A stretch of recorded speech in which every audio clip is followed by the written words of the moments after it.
if we made it to $700,000, me and Rob would both climb Mount Everest wearing clown suits.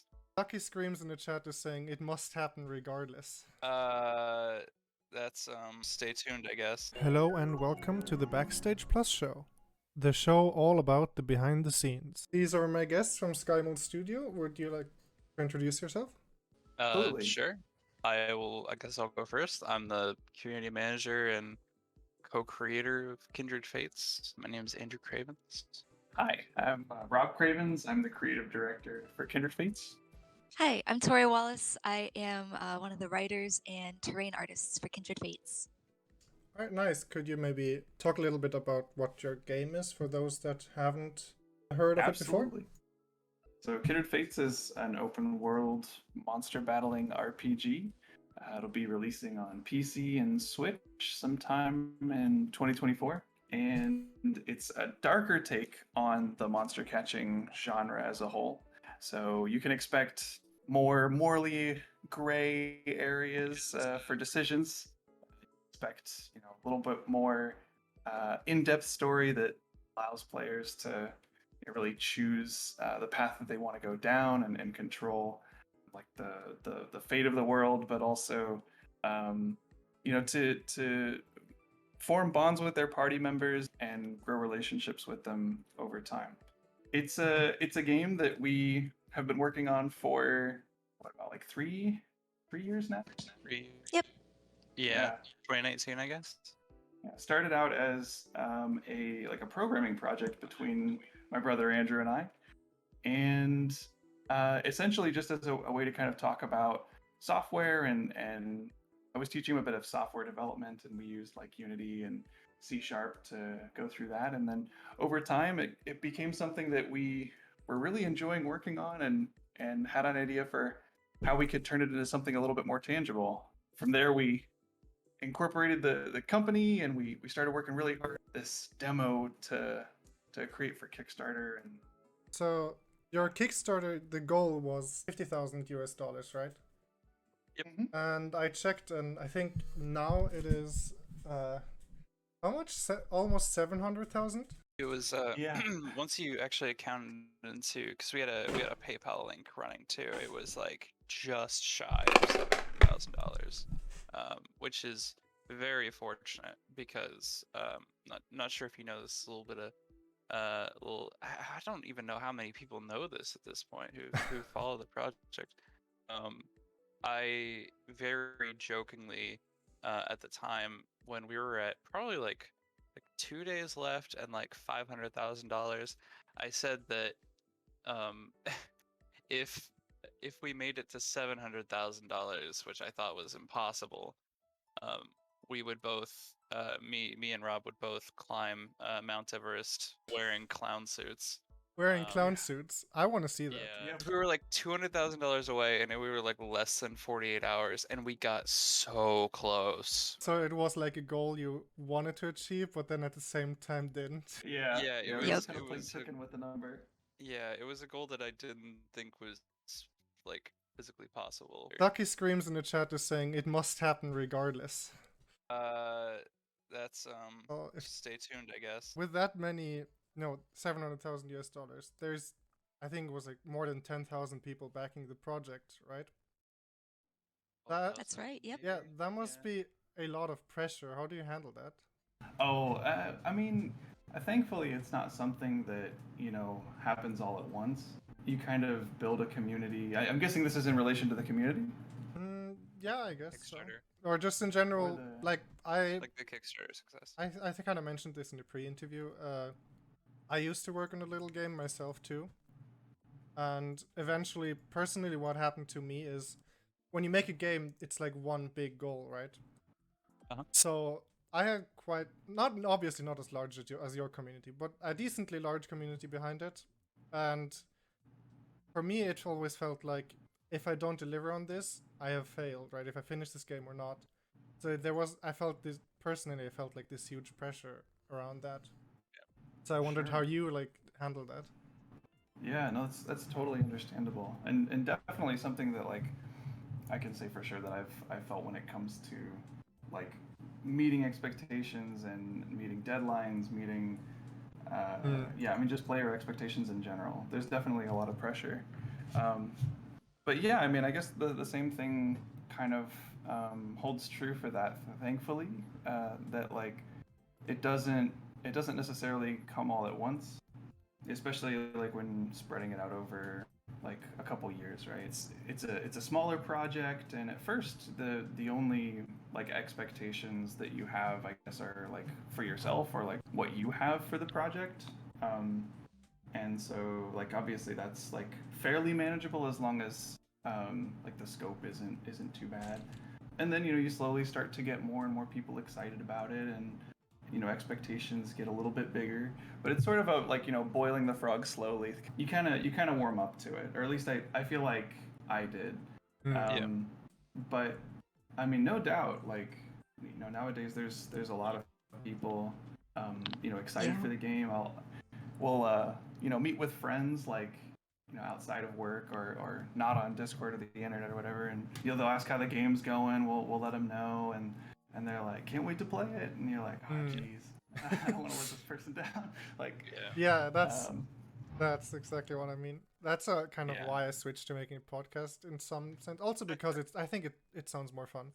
But just like Yeah. with a podcast, it's just like you have one small goal each time, right? It's always Yeah. the next episode. It's not one big goal that you work on for Right. multiple years. Yeah, yeah. Yep. I think like breaking it down into smaller goals for yourself helps a lot too. Yeah. So like obviously we look at the game as a whole as a really big goal, but even the way that we kind of organize the work that we do like on the game itself, we break it up into manageable pieces for ourselves. We have a big timeline that has all of our the from time until now until release, and it's broken up into these really big chunks of really big goals and how long they're going to take. Those could be things like Like this terrain mission tiles, or like these here's terrain a tiles, prologue. Yeah. this location, still huge goals, but like broken down into multiple pieces from the game itself, and then like inside those goals you break them down into smaller goals, and those are like individual cards, and so it's like, okay, to build this location it's going to take 50 cards or whatever. Yeah, it was like a And so 2 this day week, long task. yeah, and so like this week it's like I'm just going to focus on getting these 5 or 10 cards done out of that, and like if I can just get that done, then like I'm making progress, and things are still going well and all that. Yeah, You can feel like you're still achieving stuff. it sounds like. Also, Oh yeah, sorry. it's also worth mentioning that it's always it's always impossible to make everybody happy. If somebody's found out a way to make every single person happy, then please let me know. I could really use it. Yeah. Yeah, Yeah. like people are gonna be disappointed. People like there's a few people out there from time to time that see our game and they think it's an MMO, and I have Oh, to tell yeah. them it's not in fact an MMO. And yeah, it'd be a lot cooler if it was, but it like we just like I don't know. I don't can't- like MMOs, to can't be do honest. Am I gonna get cancelled for Oh, this? well. No, I don't. No, I mean it's personal preference. Yeah, like there's like co-op in our game, and like people yeah. like mistake that for like MMO kind of stuff. It sounds like you're handling it pretty well, because I think I know it's like a thing. Me personally, a lot of other people that I've met have struggled with, so it's good to hear that you seem to handle it. Yeah. And Yeah. it's like Kickstarter too is like another like big one there, where it's like I really don't want to fail and then become like part of the stigma around Yeah. Kickstarters, where it's Right. yeah, if you fail, you're just another like failed indie Kickstarter. And it's like I can't do that. Yeah. But also I think because of the way the project started out with it just being like a fun little thing that me and Rob are doing for him to teach me programming. I think that's sort of like we didn't go into this with like this is gonna be like a huge thing. We're gonna make like a bunch of money on Kickstarter. Like those Gonna grand become millionaires. yeah, we didn't Right. get those grand ambitions in the beginning. So like because we didn't set the bar there, I think it makes it easy to not. That makes a too lot of overwhelmed. sense. Yeah. Yeah. I guess since you mentioned Kickstarter, what kind of preparations are needed to make a Kickstarter? Oh Like, man. I imagine it has to be a lot, but All maybe Yeah. what is like? Yes. I guess what are the like big things? Maybe the big three things that you need to prepare. Oh And man. this is such a hard question. I've seen Kickstarter projects that have done better than ours. And like if you look at their Kickstarter page, it like in comparison, it's like this looks like something that was made by like everything in the Kickstarter page makes it seem like it was, hurriedly rushed up, a few days. But it like the campaign did better than ours. Also, I mean, think it's I'll- just impossible to like have Yeah. a Kickstarter go well or Yeah. to put a Kickstarter together in a matter of like a couple days. It's Oh, Oh, for yeah. sure. It's so a much Yeah. massive preparation. effort. Yeah. Yeah, Yeah. just putting together all of your graphics is really important. Yeah. Another big thing that I always think about is building your community beforehand is really important. Oh, yeah. Mm. A lot of people think, oh, I'll put my thing together, make this really great idea, and the Kickstarter itself will be the advertising for it or the marketing. Yeah. And it doesn't usually work out that way. You need to build some awareness around it beforehand, so that people get excited about it and give it that boost in the first couple of days. Yeah, like Yeah. it's the Kickstarter is definitely like the catalyst, but you can't have a catalyst without having like something existing there beforehand. The catalyst one of- has to work off of something. Yeah, I was gonna say it's one of the like trickiest parts too, because like you as a creator have to try to like gauge when your community is like at the point where you feel like it could sustain that Kickstarter project, and there's really no like easy way or good way to tell when you're at that like critical mass where like I've got enough people in my community on all these different places that I should be able to reach the goal. It's very the best you can do is guesstimate. Yep. But, Oh my gosh. Yeah, it's very We tricky. Yeah. We used to do so much guessing math. We have this Oh, many people in our Discord server. If this percentage of them put this much Yep. into it, then we'll get here. Yeah. I can't say I haven't done the whole math thing with this podcast. Yeah. Yeah. Yeah. How many people are gonna join? How many people are gonna see my advertisements and all that? Yeah. And with Kickstarter too, like I guess there's two things. Like one of which is just that it's an all or nothing thing, right? So say we set our goal at $500,000 and we got 4,999.99, we don't get anything, and like the game just does not. The game gets funded zero because we didn't hit that Right. arbitrary goal that we set. So like we set it at 50,000 because I think that was like, okay, this is the minimum we would need to do, like the bare minimum to get it Mm. off the ground, so that we could like we could keep working until we could find some other way to like fund the rest of it. Separated One asks, how did the Kickstarter get so much attention anyway? Was it mostly YouTubers? Actually, if I may, I have a kind of a bit of a theory. I'm guessing one of the reasons, apart from that you guys seem to be a very good team, Thank you. seems to be that there's just a huge audience for this. There's so many people talking about how they're disappointed with the current, I guess, the current state of the Monster Collection genre. Yeah, and that was another thing I was gonna mention too, is that there was like when I was talking to Rob, he gave me like I want to say like 5 or 6 different dates that he was like, okay, we gotta do the Kickstarter like right then, because Yeah. it's like perfectly spaced out from like this Pokemon trailer, like because you don't want to drop this Kickstarter when like a new Pokemon game trailer comes out, because then everybody's just hyped about that and you get swept under the rug. But it was like, excuse me, it was like this perfect storm of like not too long after the Sword and Shield trailers first came out. Oh yeah, I was so frustrated with that. No. We started making this, I think, after the first Sword and Shield. I Yeah. think the We made our first. Kickstarter- Oh, It was our first trailer. I already knew it was Yeah. gonna be bad when I saw the first trailer. Not your trailer, but the Sword and Shield trailer. Oh yeah, me too. Wait a minute. Wait, what? Yeah, I can pull I it up. think we released it like 2 weeks after the first Sword and Shield trailer or something. We came out with our first trailer. Yeah, that was Yeah. definitely perfect timing. Yeah. And It so was like it was planned. yeah, we also like the reason that we went with this idea for the game anyway was because we knew that there was a lot of demand for it. You know, we had been seeing that people wanted a game like this for a very long time and kept expecting somebody to make it, and nobody was making it. So we decided that we figure we know how we could make it, and I mean, so we went for on a it. more base level than that, it wasn't even that we saw other people like we wanted it. Yeah. Because Yeah. the idea for this game started when, you know, me and Rob were like sitting on the floor of his apartment, just kind of like, hey, wouldn't it be really cool if, you know, I hadn't even heard about Nuzlocke before. Yeah, I didn't know what Nuzlocke was, but I was into XCOM a lot at the time, and I was like, wouldn't it be cool if like if instead of just fainting, like they actually die?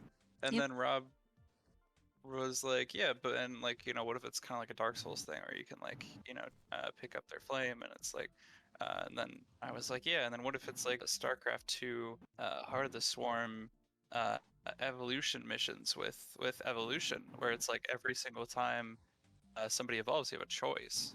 Yeah, It's so we just kind of all this stuff kind of coming together. yeah, all kinds of influences from all over the place.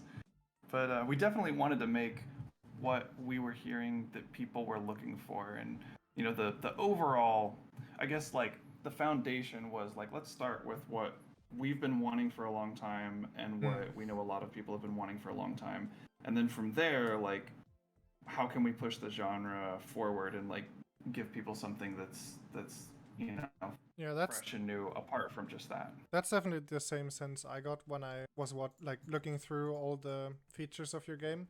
It definitely felt Yeah. like obviously the first comparison is Pokemon, but it definitely felt like the more I looked into it, the more I felt like it seemed like you took Pokemon, but then I guess took so many spins on it that it looks that once you actually learn what it's really about, it's a completely different game. Yeah. Yeah. It looks like Pokemon at first, but then you look a little bit closer and you see, hold up, this is something completely else. This is not Yeah, the and same. yeah, It's very hard to compare. Yeah, and it's kind of unfortunate too, because with the genre being like really really dominated by Pokemon up until like I guess a few years ago, honestly, with probably with Temtem was when people started to realize that, like, you know, okay, like people could do indie games too for this genre.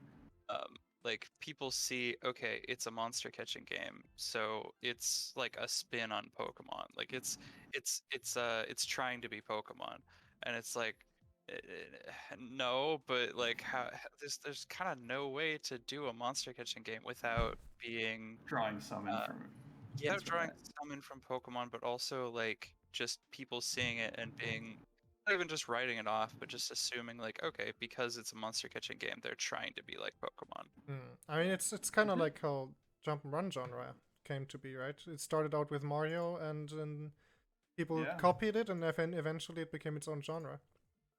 Yeah.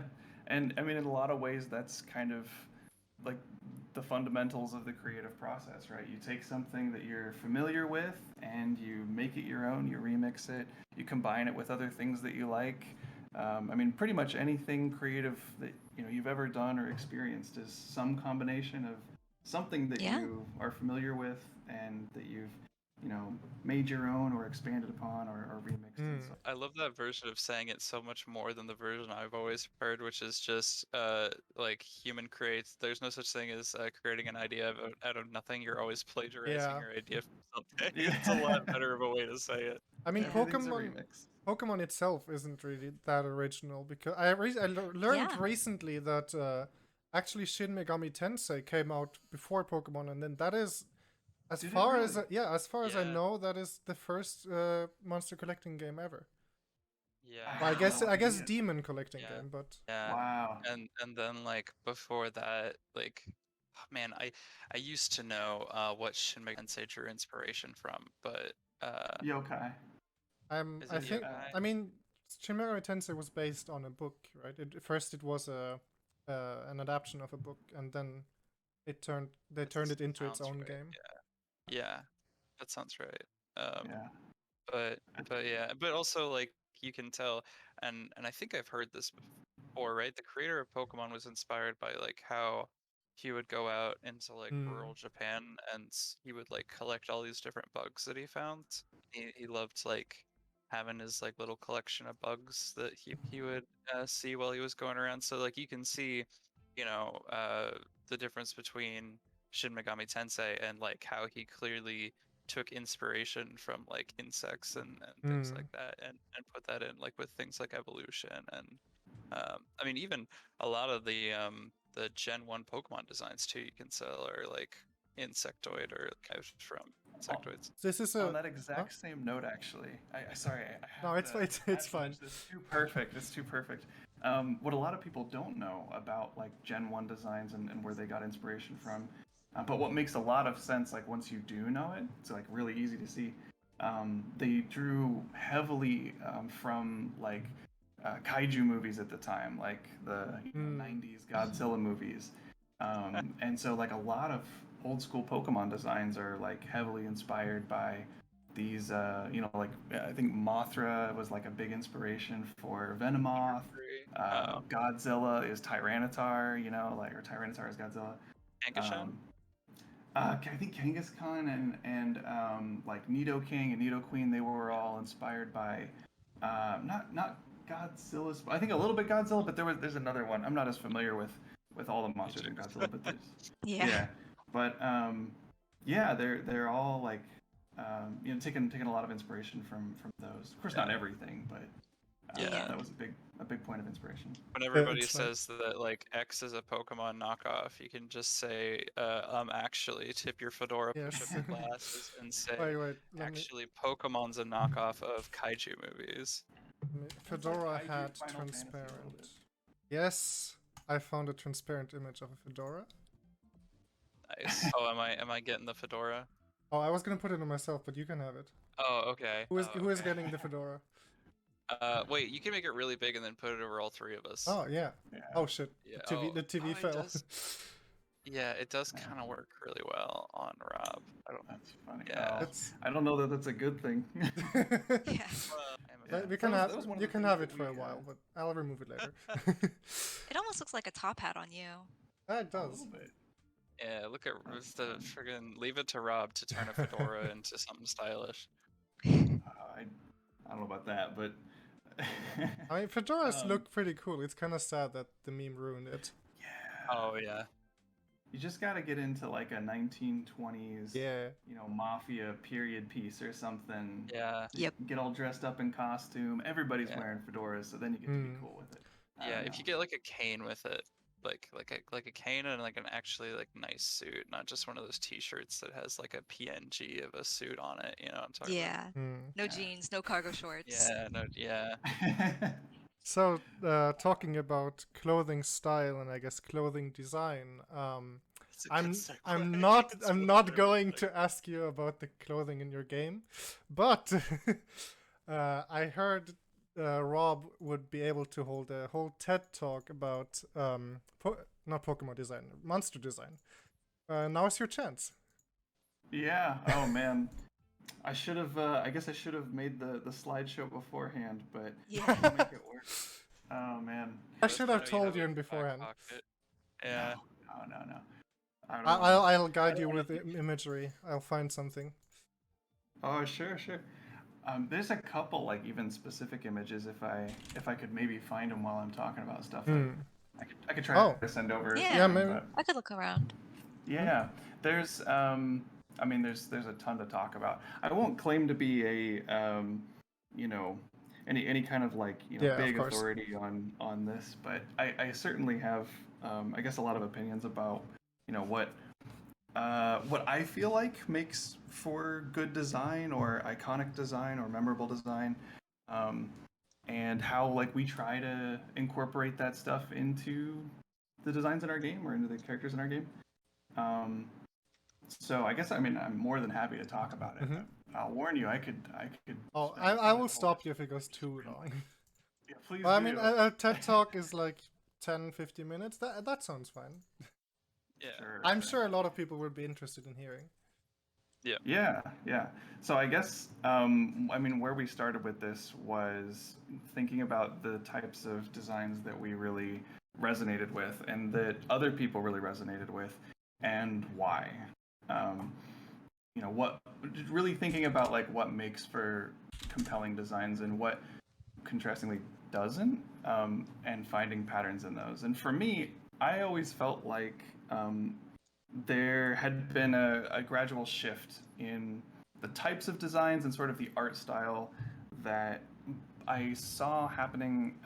Um, this shift happening both in Pokemon and Digimon, um, just over time.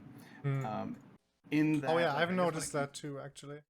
like now that we're in what Gen 8 or so with Pokemon, it's kind of like continued down that route, and um, I'm starting to wonder what the logical conclusion is for this shift in art style, or if maybe they'll kind of wrap back around a little bit, or double back in sort of the way that they have with the anime, which also started to kind of follow that trend, which I think is one of like simplifying lines and kind of rounding things out, and in general making things a little bit more like cartoonish, kind of emphasizing certain features a lot more and making certain things like less realistic and a little bit more cartoony. Talking about like kind of a chibi style type thing. It's like I mean, simplifying a lines. little bit, like rounder lines, yeah, and more simplified lines. Yeah, everything become more round brighter and simplified. colors. Yeah, yeah. I'm personally, I don't actually like the newer designs on the new Pokemon games seem to be better than before, but the designs actually I feel like are getting worse. Right. They And definitely don't so- resonate with at least myself and Rob as much. Yeah. Yeah. This picture's a great representation of like certain aspects. I do want to point out that there's not really a like a catch-all for like the rules or the design path that they've taken. It does a great job here of like showcasing areas that are more detailed on kind of older designs and how they kind of would be simplified and translated to like older generations and stuff. But you'll even find like in older generations there are plenty of characters that have more simplistic features or have features that look like they would be right at home in Gen 6, 7, 8. So it's not something that's absolute, that's for sure. Sorry if I interrupt you for a second. Lucky Screams in the chat says, it's super bad in Gen 9. Like, look at Lechonk, for example, a literal circle. Yeah. I'm sorry. Lechonk, my precious boy, you dare to insult him? Look at him. I can't say I like that name. What a name. Yeah. Yeah. Like, I think I was saying that like pretty soon they're gonna hit the critical mass point that I've been predicting for a while, where they just name a Pokemon in Gen 11 just Big Chungus. Like this is just Big Chungus. I think Lechonk is just right at the, I guess, the gray zone. Yeah, it's right on the cusp there of getting into this is heckin' chonker. Yeah, the image you had up there for a second of like the Garchomp and the Charizard. Yeah, if you there you go. Yeah. I mean, this is another image that like does a great job of showcasing like some of the different stylistic choices that have become more and less common in the different generations. Like all the sort of added lines on Charizard that you wouldn't really expect to be there, and sometimes don't really feel like they serve much of a purpose other than kind of just breaking up the existing colors. There's spikes in places where you wouldn't necessarily expect there to be spikes, but it kind of makes the design I guess feel edgier or cooler. So I think that's probably the idea. Anyway. I think in an interview with not Gen 4 but Gen 5, I think in an interview, I think one of the designers said that they wanted the Pokemon to look more cooler, so they actually purposely had more spikes and stuff. Right. Yeah. And so, like, these were all things that we were thinking about as we were designing characters and thinking about, like, what felt like made for good design, iconic design. And so we really wanted to take care with our characters to incorporate that stuff. One of the things that I tried to be really, really careful about, especially early on, was, not adding a whole bunch of spikes in unnecessary places or adding unnecessarily lines and that sort of thing. Trying to keep the color palette simple. Yes. And the reason that you do these things is because, although it might not kind of be immediately apparent, like when you're looking at them, but ultimately what you're creating is something that is like a recognizable silhouette. And so that's something that we I think is actually really important for good character design in general. It's I think probably actually just a well-known aspect to character design or creating iconic design for anything. Like I said, I'm not really an expert on any of this. I'm just very opinionated, and I tried to be very careful. I mean, to some extent, it is an art form, so it also has subjective preferences, I guess. Yeah, For yeah. sure. But I've definitely found that making sure that you have a character with recognizable silhouettes, a kind of a potentially more simple color palette, so that even just the colors are recognizable.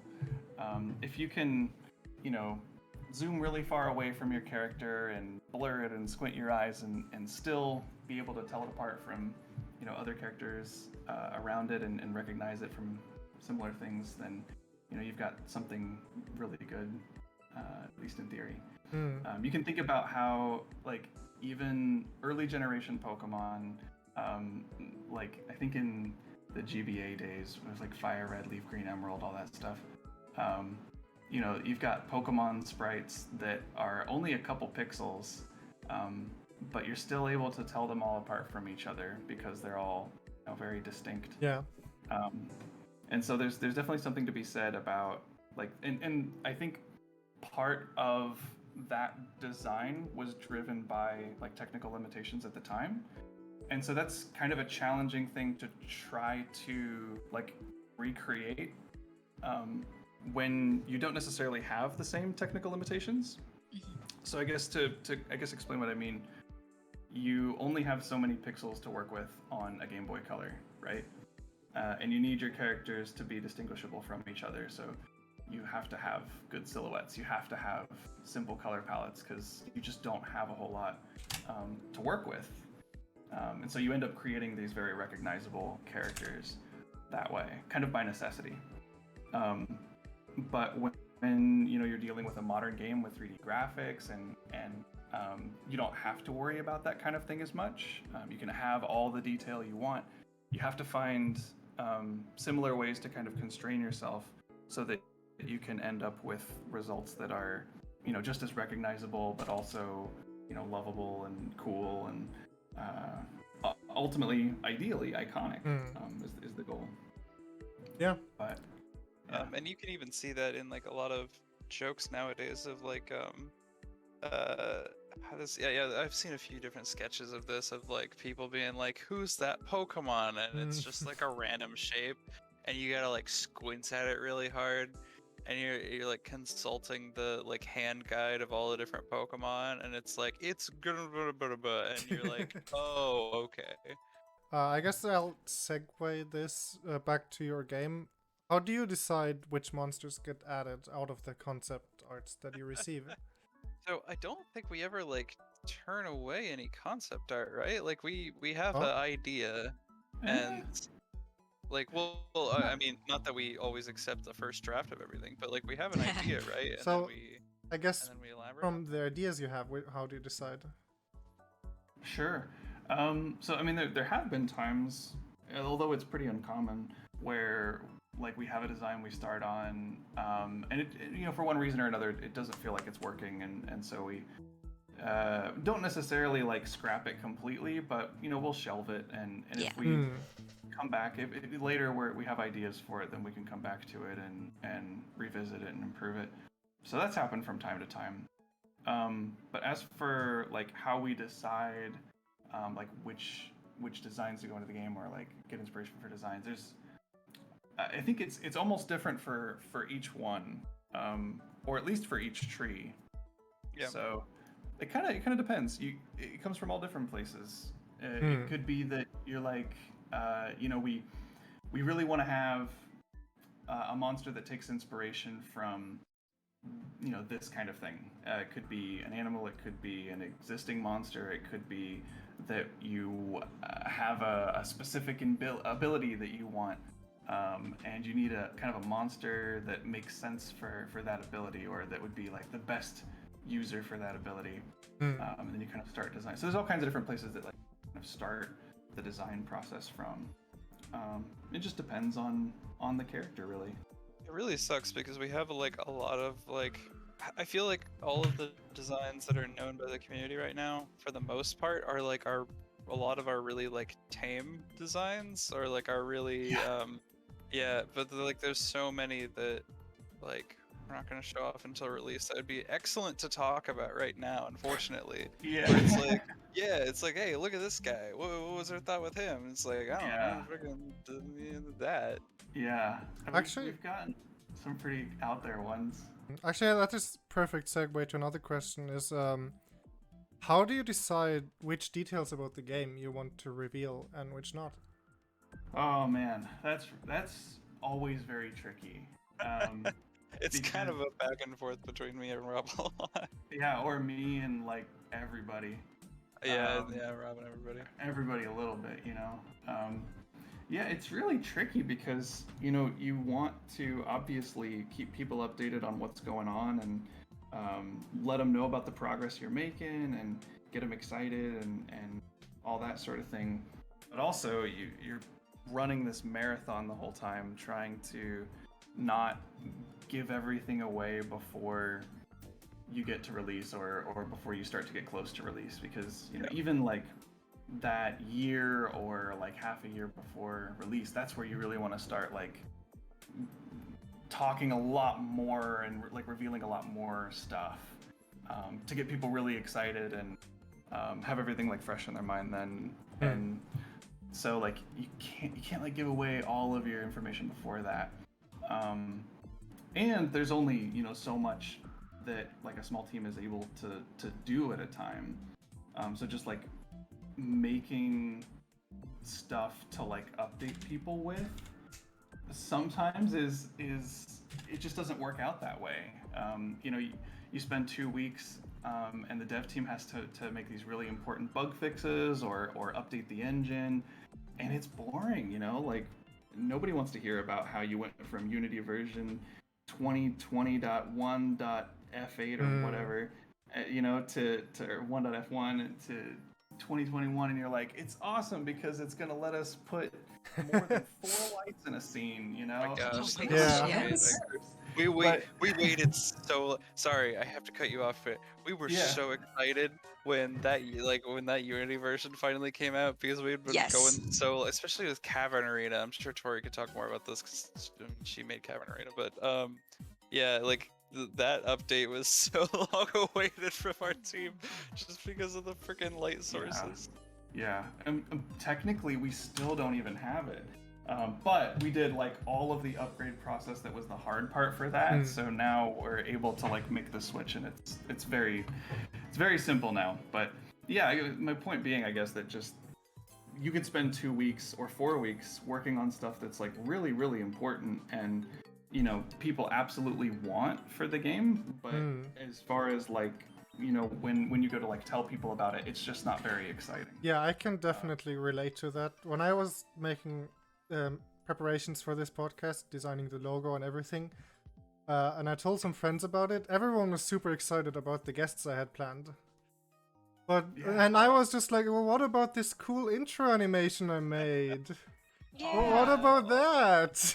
Like, I was spent so surprised. much time doing that, and no one and the cared. backgrounds. Yeah. I think feel it paid kind of off. bad about that myself, because I keep talking about this freaking DVD gift that probably took you about 30 seconds to download, and like not talking about the.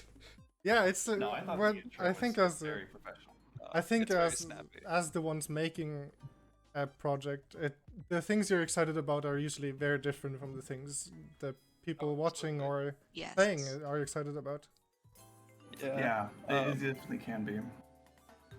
A lot of people they're like, how did you get in contact with those people? I'm like, it took me like 10 minutes to find like 3 people.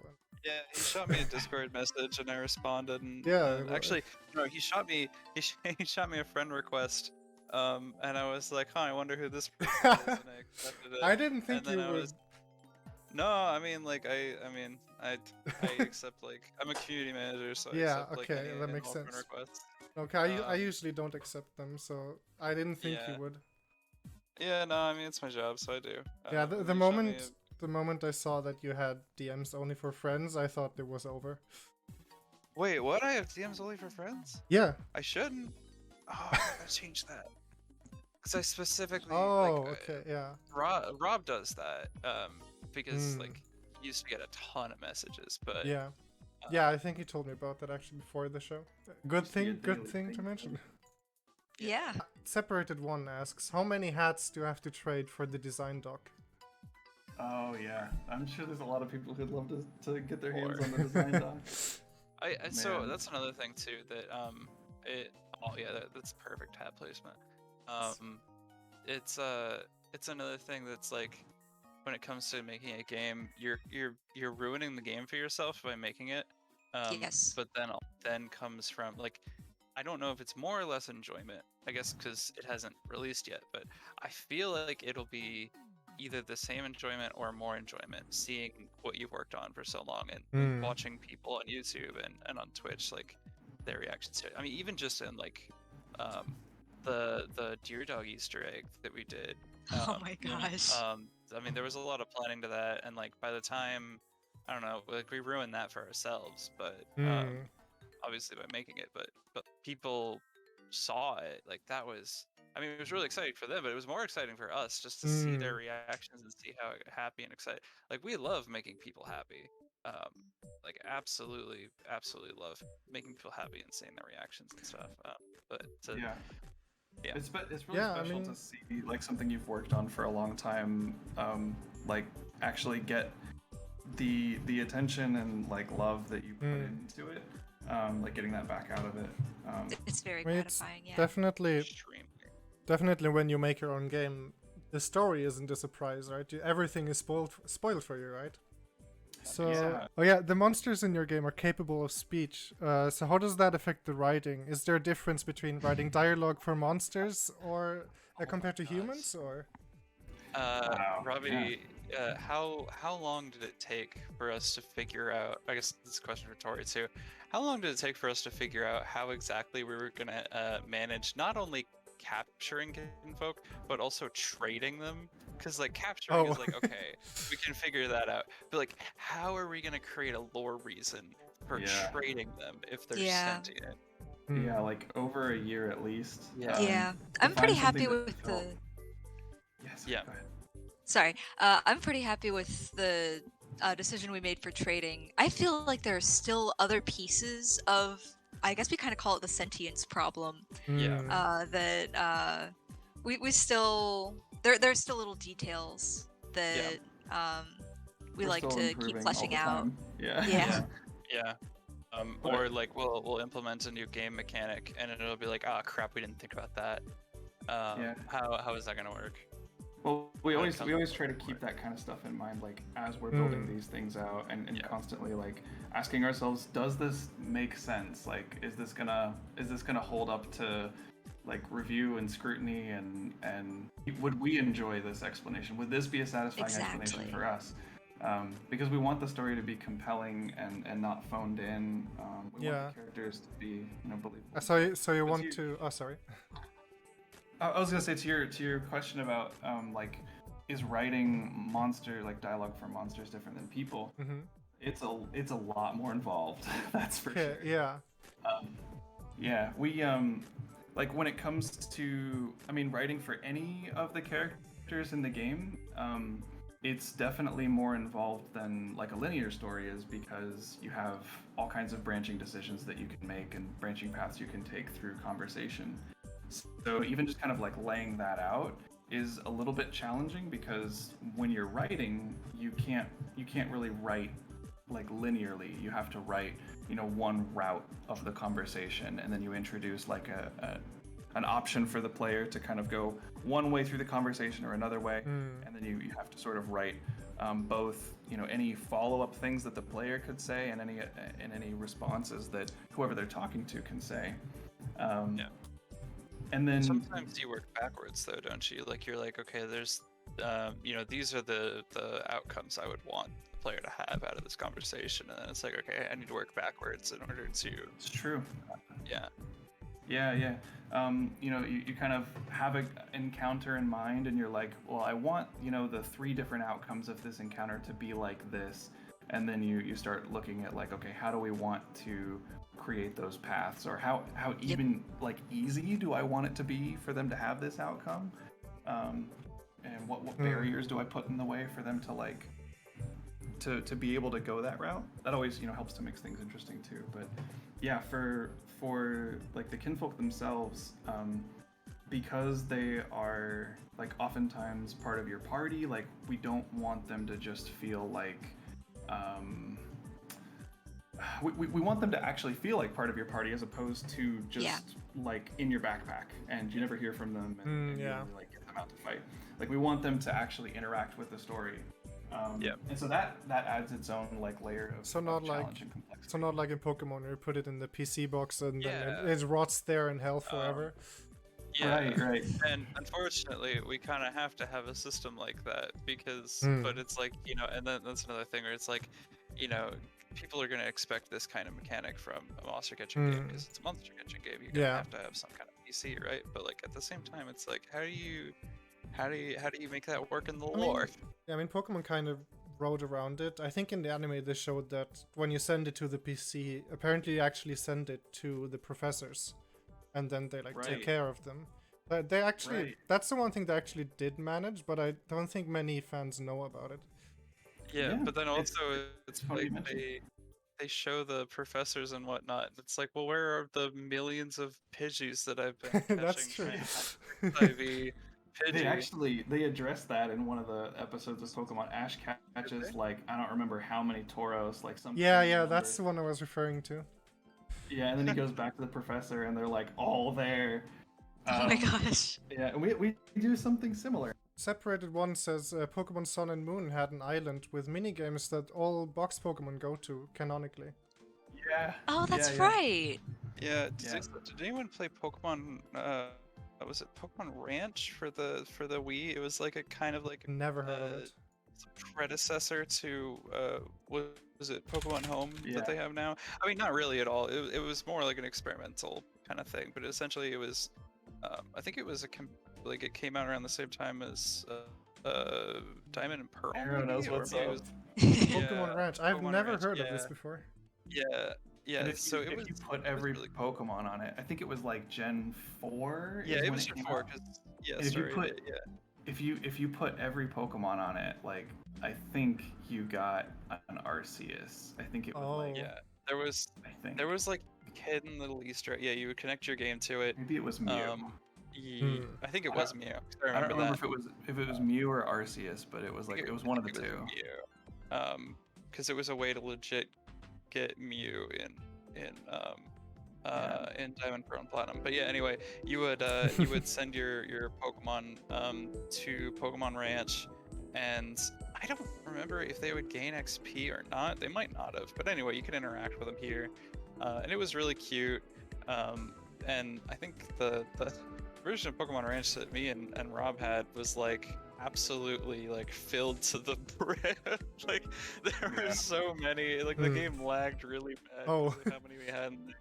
And but yeah, I mean it was really, really cool. Sponsor time. There is no sponsor yet.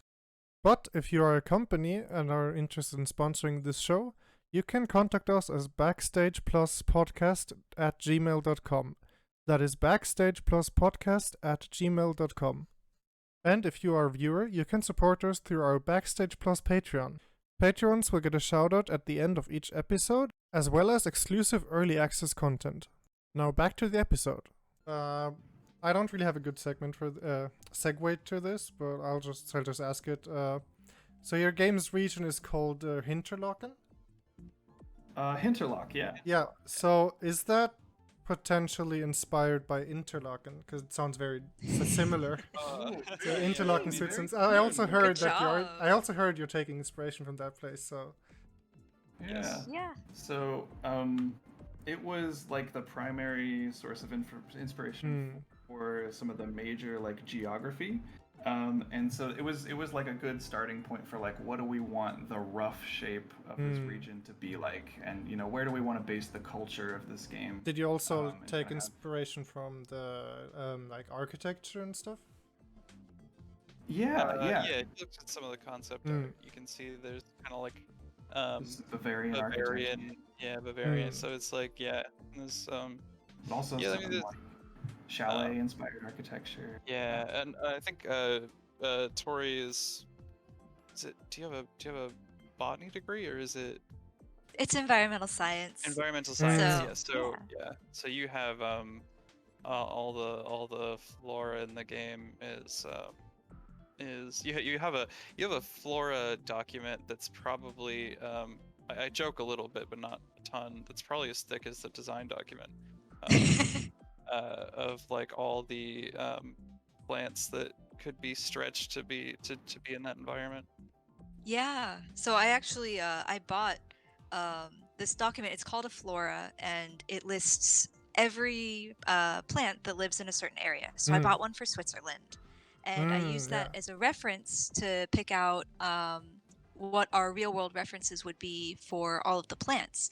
And we're going to put our own twist on a lot of them, give them a unique vibe that's more fitting for this world. But yeah, the plan is to have scientific names and Oh, real it's world informed. Yeah. so it's in a lot more detail than I expected, actually. Yep. Yeah. Yeah. So you mentioned so the game's based on Switzerland. Actually, so Yeah. fun fact about me, I grew up living both in Switzerland and Norway, which I've heard you've also taken inspiration from. Yeah. So, Oh my gosh. is there any inspiration you've taken from Norway, apart from the fjords?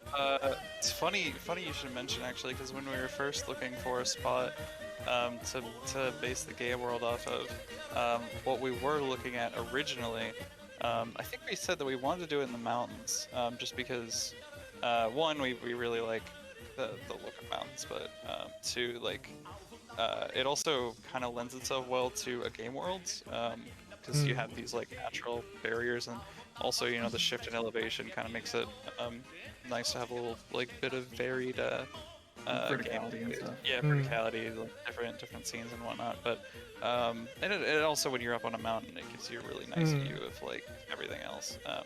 But the first spots we were looking at, because we were going into Google Earth and going around, and like we would place ourselves on the map in different spots and like go around, look around, and try and get inspiration that way.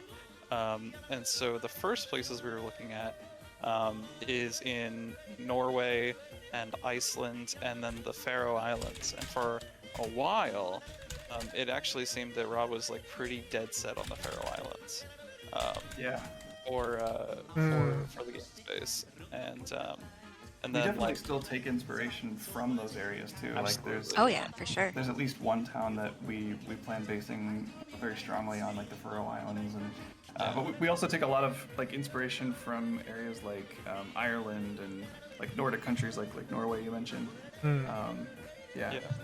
For the names of stuff, we try to incorporate not just German, but like a little bit of French. I don't know if we worked the Italian in there yet, but we try to really get some aspects of the real world culture in there, but also not like constrain ourselves too much to the real world stuff. Like we want to have those references and maybe areas that feel like vaguely familiar to people when they're in the game, but really to just use that as like a starting point and make it our own too.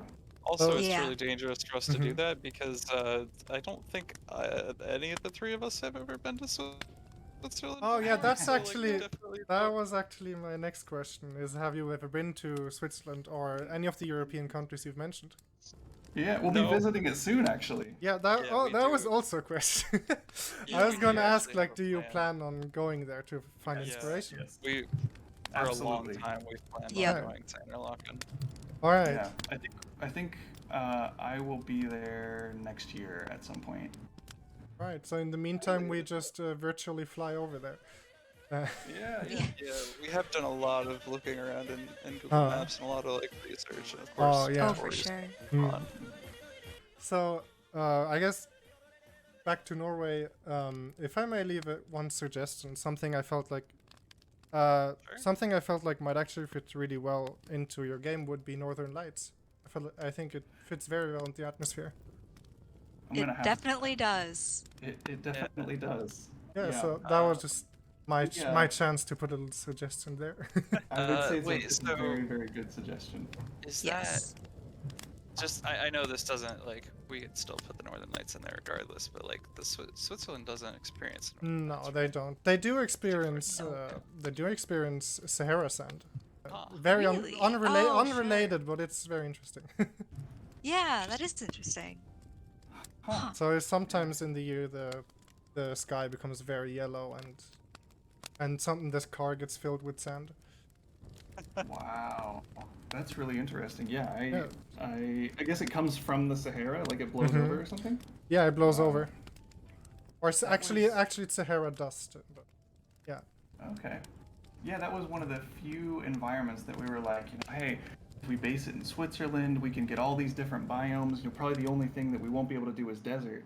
So that's, I that's guess really you could. Yeah, interesting. you could maybe involve that in some way. I guess, and I'm not sure Yeah. if like I mean that's kind of a stretch. it is kind Yeah, of. yeah. But The way we I don't the know. way we kind of ended up getting around that a little bit is that obviously there's like some coasts and some. I mean, yeah. Switzerland is full of lakes.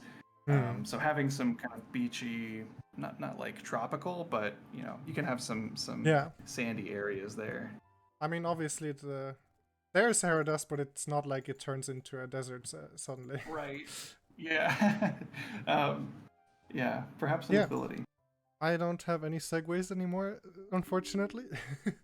Well, no worries about that. So Go on and something I mean, even- really, huh? even stuff we've talked about, I could still Yeah. rant for another hour. Something I'm really interested in. So, unlike most monster collecting games, your game has actual real-time combat, which I find awesome because I've been playing Pokemon for a long time. I played Pokemon White for 500 hours, and Wow. eventually, Oh my gosh.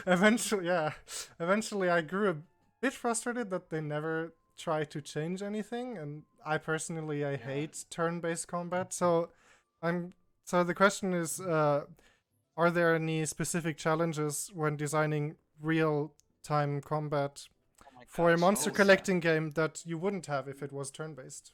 not like it wasn't apparent at the beginning. Like a lot of it's like, okay, this would be really really simple because it's like yeah. But one of the big things early on was do we limit like and this is because the original idea was like obviously like what we have right now where you could get into combat anywhere and fight around your surroundings.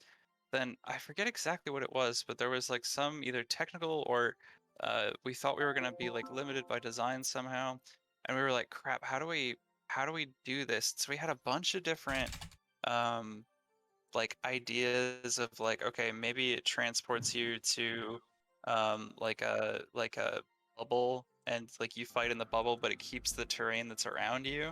Like it creates a copy paste of the terrain that's around you, but you still like fight in a bubble. And there was all Yeah, it was, like it was kinda thinking about things like that. how do we want to go about doing action combat, or how do we want to translate combat from like a turn-based game into a real-time game. Yeah. There were a lot of challenges early on figuring out exactly how we wanted to go about that so that it both felt familiar to people who had enjoyed like turn-based combat and monster catching games for a long time, but also like making it its own thing and making that proper translation. So like one of the big things that I think Andrew kind of alluded to a little bit was are there things like cooldowns, or because in a turn-based game you don't have cooldowns. You have a turn-based system and you have only so many times that you can use a move before you run out of it. So do we keep that, or is there a mana system? Is it how do you want to go about all that? So figuring that stuff early on was definitely a challenge, but I feel like we've landed on something that fits really well and makes that translation. And so what we continue to like keep incorporating are hey, what are the sort of staple abilities that like people really like in the turn-based game, and what would that look like in the real-time version? Like what is the real-time version of a sandstorm like, or what's the real-time version of something like the Pokemon ability Trick Room, which swaps the speeds of all the Pokemon in combat. So the slowest Pokemon now moves first, and the fastest Pokemon now moves last. You know, is that something we can translate? And how would that work? 'Cause I think it's those sort of you know, keeping similar ideas but presenting them in really new and interesting ways, and like letting people interact with characters in ways that they weren't able to in a turn-based format. But now they can actually control them, like you know, you're watching a Saturday morning cartoon, and kind of giving you that fantasy of like, you know, actually having control and feeling more like a trainer or a summoner in our case. Is kind of what it's all about. That was one of the like big inspiration. I mean, there were several inspirations, of course, for advanced environment interactions, but like that was one of the really big like frustrating points for me always with Pokemon. Is it's like you watch the show and Ash is like, all right, Pikachu, use Thunderbolt on the exposed metal beam above that Tauros head so that it falls down and like knocks it unconscious. And it's like in the game, you just use Thunderbolt on Tauros and it does a little bit of damage. Right. It's like, well, but like, why not give us like showing us really, really cool different things like that, or like, you know, surrounding like a Pokemon, like using flamethrower not on the Pokemon but like on the ground around it to create like a wall. It's like, why can't we do things like that? It's just the limitations of turn-based combat. Yeah. That was a really like fun thing to figure out. Like Andrew mentioned, how we want to go about incorporating like interacting with your environment into combat, but also into like gameplay in general. And you know, thankfully we had some really fantastic role models when it comes to that. Like Breath of the Wild does a fantastic job of incorporating like, environmental puzzles and stuff into the gameplay, and really letting the player like not just tackle problems from like any angle, because it's an open world game and that's kind of what you expect, but also like, you know, using or giving players like the tools. So like, okay, there's grass here, I could light it on fire, I could use an updraft and like land on this guy, that kind of stuff. To like complete the situation however they want. Of course, our system is a lot less involved. It's a lot less complex. Yeah. We don't have a dev team. Yeah, we don't have hundreds of people. It's actually a fascinating story. I assume you about, like, how they created that. I assume you watched the GDC talk of Breath of the Wild about the chemistry system. That's exactly. Yes, I really. So I guess you're anybody who hasn't. I highly recommend it. I guess you so probably took inspiration from that, right? Absolutely. Although we were kind of like looking at, you know, how can we, you know, do our own version of this without biting off a lot more than we can chew.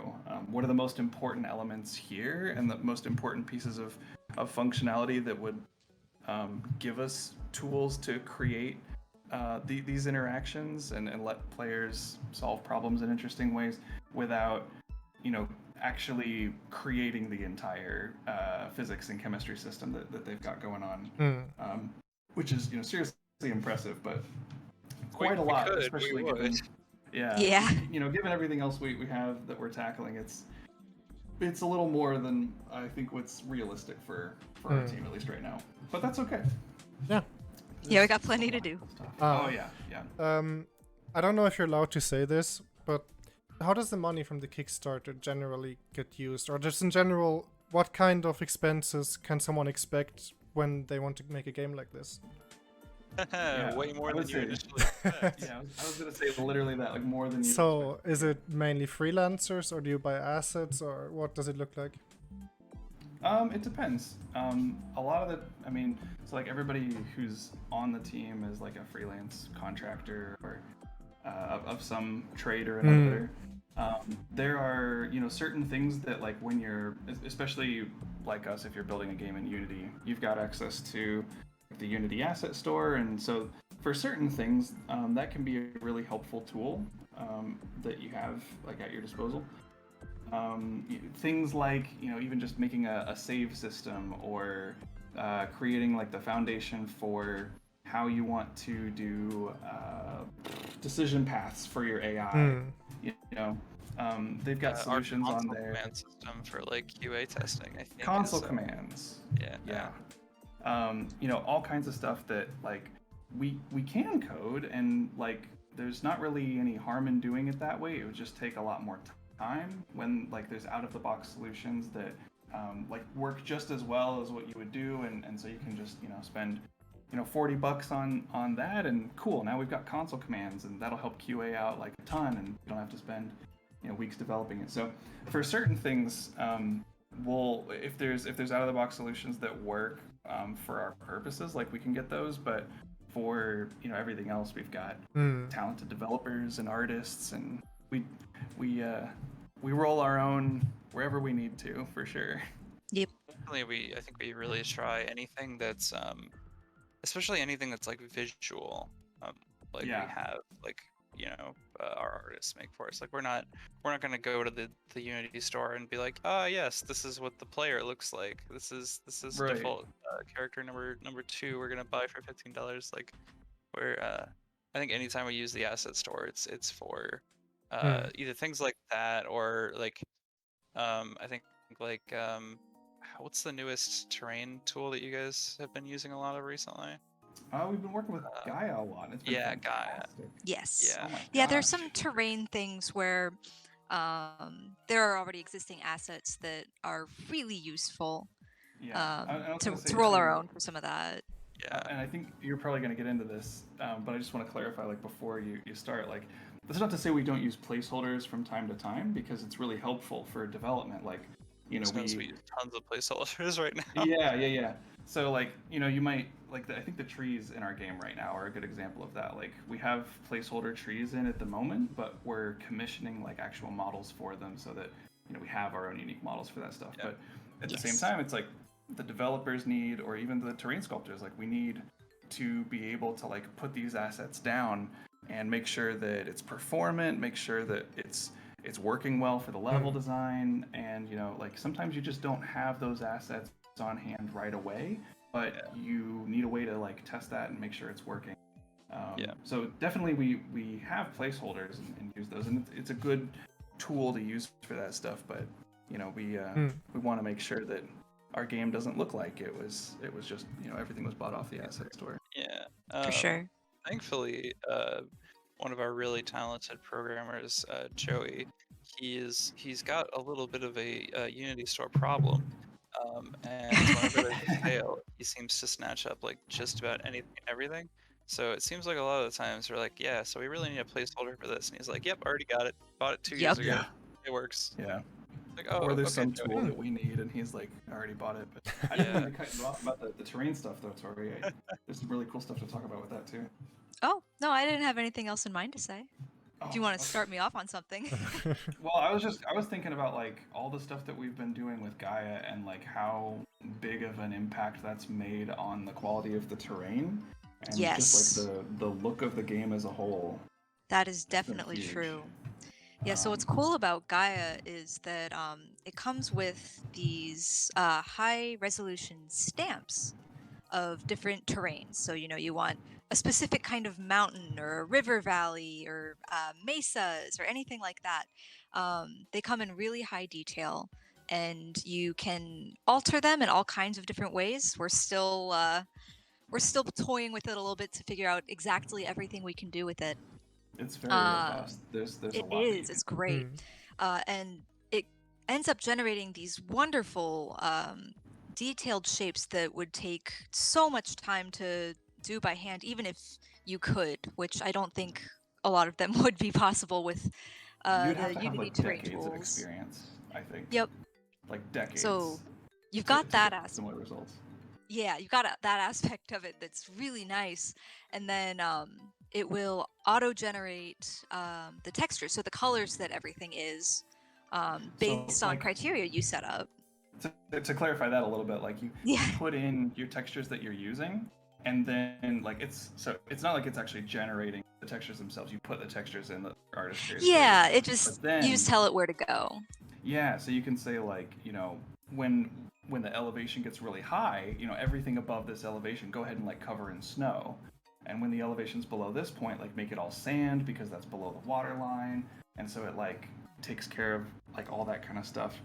One of the big misconceptions we had about it, though, and why we kind of weren't using it for a while, is we thought that it was like that it would be very restricting and kind of give us stuff that like looked very same-ish, or wouldn't let us like control the look of the game, right? Because obviously we're kind of basing it on this real world location. We have very specific topography that we want. You know, we have specific mountains that we're trying to recreate and stuff. So we thought that you know, if we were to use a solution like that, it would just like, you know, okay, we could tweak a couple values, hit generate, and like we have a map, but it's nothing like what we want. And that's not. And the then we case at all. can't change it. Yeah, Yeah, that's and the then we can't thing change it. is we can go in by hand afterward and make whatever changes we want to, you know, make it our own. It Yeah. creates Hmm. like this base layer. Yeah. Right. And there's also like this is the other big part of it that I think we Mhm. didn't know about beforehand was, or that we didn't know about like at the beginning and why we weren't using it, was that there's so many different ways that you can tweak these values and combine all these different shapes and stamps that like you're never gonna get the same result twice. Like you can make it look exactly how you want. It's just that the end result is going to look so much more natural and detailed than if you did it by hand. I mean, we were comparing like the work that we did on terrain in like an afternoon or even an hour compared to work that we spent days or weeks on this terrain. And Yep. it- I mean, the difference is night and day. Yeah, a Like- terrain tile, I think you said, is like 45-ish minutes to do with Gaia, and then like how long did for the work before Gaia, Tori, like how long did it take to do one terrain tile? It was like a Oh week, my right? gosh, at least, yeah. And Yeah, I mean, minimum, it's very hard to minimum. compare because our workflow then was pretty different. We would do the same aspect of multiple tiles at a time instead of just doing one tile all at once. Yeah. But I would say if I was to just concentrate on one, it would be about a week's worth of work. To do Yeah. by hand. Yep. And then the result at the end wouldn't look nearly as natural or polished. Despite as my the stuff best that- efforts. Yeah, Yeah. yeah. I mean, Yeah, and so it's been like fantastic to have this thing like actually lets us get the look that we've been after, and for it to be, I mean, orders of magnitude faster at the same time. It's been fantastic. Really looking forward to eventually showing off some of what that looks like. Arrow 2859 asks, and how many terrain tiles will Hinterlock have? Tori, did you That's, count that by hand at one point? yeah. I That's did. Did you? We actually very recently, we like as of like a week ago, we actually have the answer for that. Are we? Yeah. Am I I allowed? don't know if Am I we're- allowed to say? I don't know if we're allowed to say. Oh, okay. You're the design lead, Rob. What do you mean? Are Yeah. we? It's up to you. Yeah. I'm asking you. Jeez. Maybe give him like a rough. Just give him a rough. Yeah. Like I mean, there's still a Okay. few I think we're Hmm. gonna shave off, or like Yeah. we might add. like, That's one or two true. More, so. Would you say that it's approximately in the 350 to 400 range? Is that Yeah, somewhere between like 300 to like 400. Yeah. Also, we didn't tell them the scale of the tiles either, so Yeah. that's true? That's yeah, true. they don't know how big the tiles Alright. are. Yeah. Well, I think But to give you, Yeah. I guess to give you like a sense of, you know, it used to take weeks or like minimum a week to do, you know, anything on one tile, and now we can, you know, at least get a tile that's like even better quality than that in like an afternoon. So the speed's just, the speed and the quality are way better than what they have been. Definitely. How do you guys decide on what goes into the story as a team? So, do you have like one person that decides everything, or do you have maybe like a democratic system, or how does it work? Yeah, it's funny. This is something that we've, I think, discovered a little bit along the way. Originally, it was a little bit more like we have these people working on the story, and they kind of like, you know, decide everything and iterate on it and improve it. And what we've kind of started doing more over time is that we work on like high level overviews and outlines of different things, and then we bring those to the team and get their thoughts on it, because we don't want to like just be writing everything in a vacuum. And this even goes for things like character names. It's been really helpful with. Yes. When like the specific example here I'm thinking of, although it's not for the story, but the point holds true for the same kind of thing the story is. We have this character in a game called Shovelet, and originally I think Tori and I we were going to go with a different name. We had picked out a different name for this character. I don't remember what it was. Glad I don't And remember what it is. I think we narrowed it down to like 3 names, and we had one that we were like, we want to go with this one. And we came to the team and we were like, the character's named this. And people were kind of like, eh. It was like, no. Yeah. Does it have to be, you know? And we were like, is there, you know, do you not like it? And we didn't think anybody would really care so much. But it's a character that like a lot of people, I think it'd become, you know, one of their favorites, and so they really wanted to have a very fitting name, which we always try really hard with the names, but yeah, you know, you never quite know how it's gonna get interpreted. Yeah. So we kind of went through the other names that we still felt strongly about, and we mentioned Shovelet, and everybody was kind of like, Shovelbutt. Yeah, pretty good. Yeah. No, that was never gonna be. Shovelbutt is always its real name, says Ducky Screams. Yeah. That was like the work in progress name for a while. I'll always put Shovelbutt in my heart, but you know. Yes. We do have Yeah. So I would say we're pretty much towards the end. I've asked all of the important questions. So the one last question, the one plus in the Backstage plus is, what's your favorite game? Oh. You want to go first? Do I want to go first? Okay, so I feel like I might end up taking too long with my answer. So maybe I shouldn't. But also No, give us time to think, please. 60 seconds or less. 60 seconds. 60, 59, 58, okay, 57, crap. Okay, 50. So it's really 10, hard to obviously 9. say what your it's really hard to say what your favorite game is. But like for just the sake of like trying to get something out there as of right now, what I've been playing a ton of lately has been when I've had time, of course, has been Foxhole. For people who don't know of it, which is, I mean, it's it's not a super popular game. It's kind of like an MMO, but there's not really anything else like it. It's sort of like a MMO Foxhole. war type game. Yeah, where there's like this massive 24/7 war going on, and like there's 2 sides, and the war will go on in real time until it ends. It's really cool because like everything is driven by players. So like every bullet that you fire in Foxhole. Oh, Foxhole. Okay. Yeah. So every bullet you fire in that game is like a bullet that was manufactured by another player. Every vehicle you drive was like made by another player. It's a top-down war game where it's this huge map, like the size of a I don't know, a big map.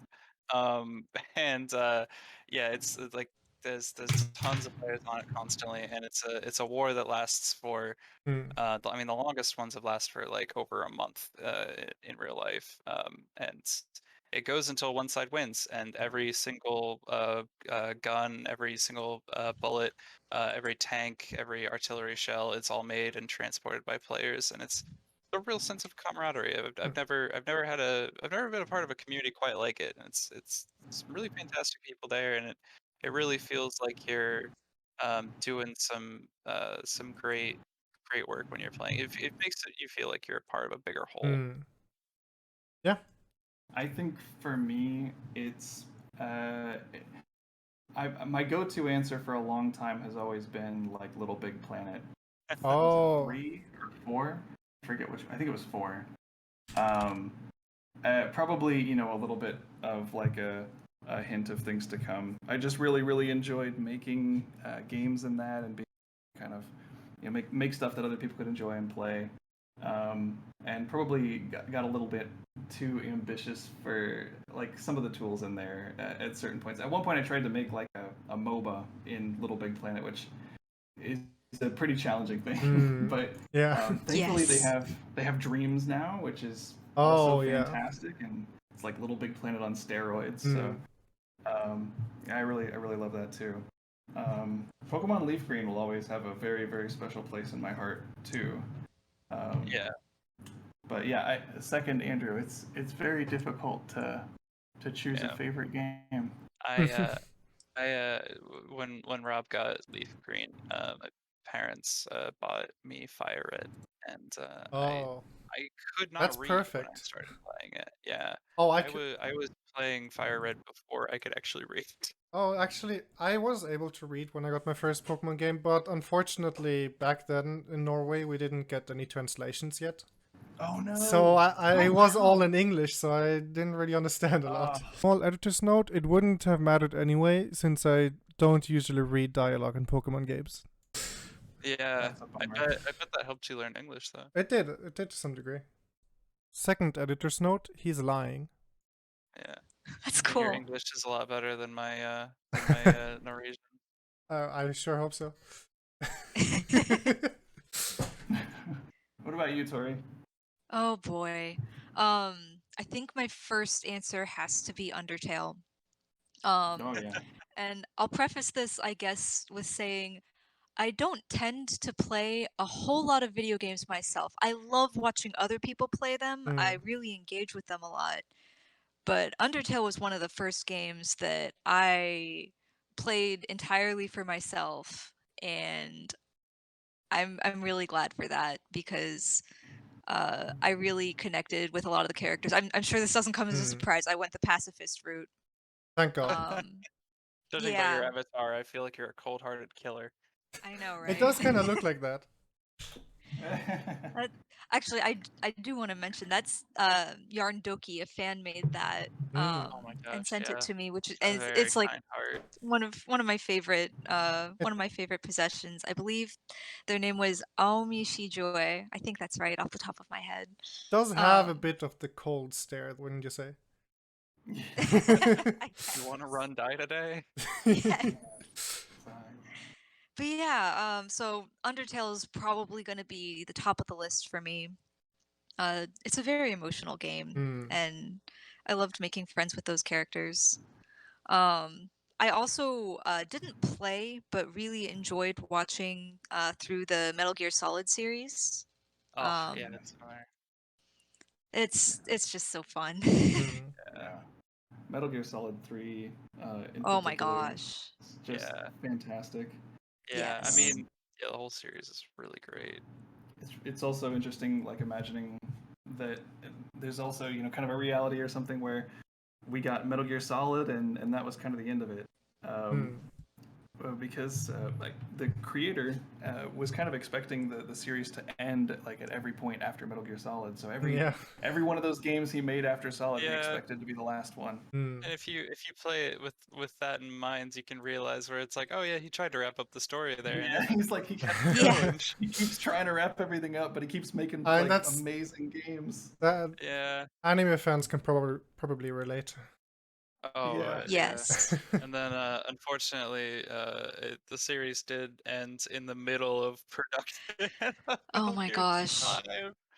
Yes, The f- it hurts to think about. Yeah, the ending. Still a fantastic game though. Oh, it's a Oh, for fantastic sure. game, but the story is really really neutered because of it. It Unfortunately, like it is has it such an yeah. unsatisfying end, and it's not his fault at all. No, not at all. Yeah. But still, the series as a whole was, I don't know, kind of a Yeah, turning point for yeah, me. Just seeing what could be done. Right, yeah, narratively, yeah, with voice acting. Yeah. yeah, Oh my gosh, I'm playing through them in order from release date. yeah, So you start with just Metal Gear and then Metal Gear 2 and it's just pixels. And then going from yeah. that to the first Metal Gear Solid is such a jump.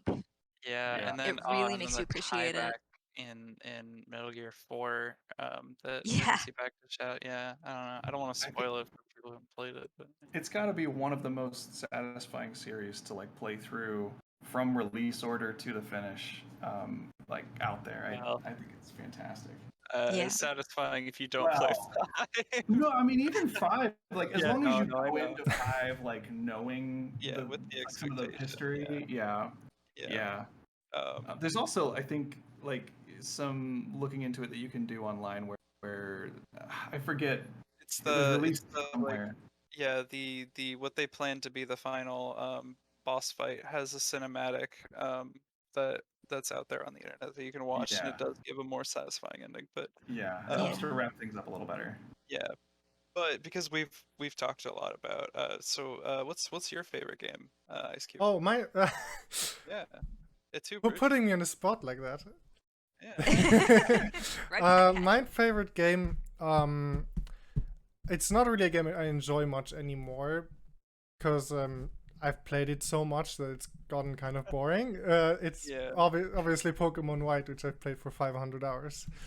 Yeah. It's I Yes. wouldn't say it's the best game I've ever played either, but it's too, I guess, too sentimental or too Okay. close to Yeah. my heart. It becomes Yeah. I home mean, after a you can while. probably see on my avatar that I have one of the Gen Yeah. 5 Pokemon on my head. Yeah, Yeah. White was the last Pokemon game I Mm. really played. Technically I played well no okay that's not entirely true because I did play Legends Arceus, but Mm. um Yeah, yeah, that's so also I the mean last one I played. yeah, Yeah.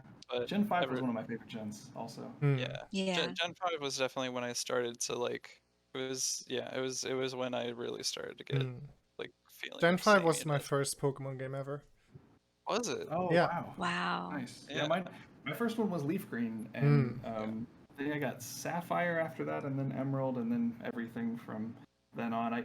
I when you asked the question, I kind of wanted to say, just Mm. Pokemon in general, because when I really think about it, it's like the Pokemon series that's like my favorite like series of games. I Yeah. guess I've definitely put more hours into those than anything, but Huh. like as far as like one game, it's kind of hard to Mm. pick just one out. But I did put, I believe it was either 700 or 800 hours on Pokemon Y. Yeah, Y. And then I put a couple hundred on like Leaf Green, and not that many on Emerald. Also, I definitely didn't hit 500 on Black and White. I think I got to like 1 or 200. I do a lot of egg hatching, is where those yeah, I hours was come about to from. say Yes. you could write the path in front of the daycare in Pokemon Platinum. You could probably draw me a Mm. map all these years later I of could do that. it for Emerald. I Yeah. I I know I probably know the caves in and out without needing Oh the yeah, light. Yeah. it's awesome. Yeah. No, this was very fun. It was the first Yeah, it was episode so of fun. the Backstage Plus podcast or show, Thank whatever you you want to for call it. reaching out to us. Yeah. Yeah, thank you for reaching out to us. Yeah, Thank you for getting us. Thank you for having yeah, us not only just on your show, but like as your first guest. I feel like yeah. that's Big a place honor. of honor. Yeah. And I'm honored to have you as a guest. It's definitely quite the jump start. Yeah. Yeah. Thank you. Yeah. All right, that's it. I'll just say bye to chat then. Bye bye. Yeah. Thanks Bye. everybody for Thank you tuning all in. for showing up.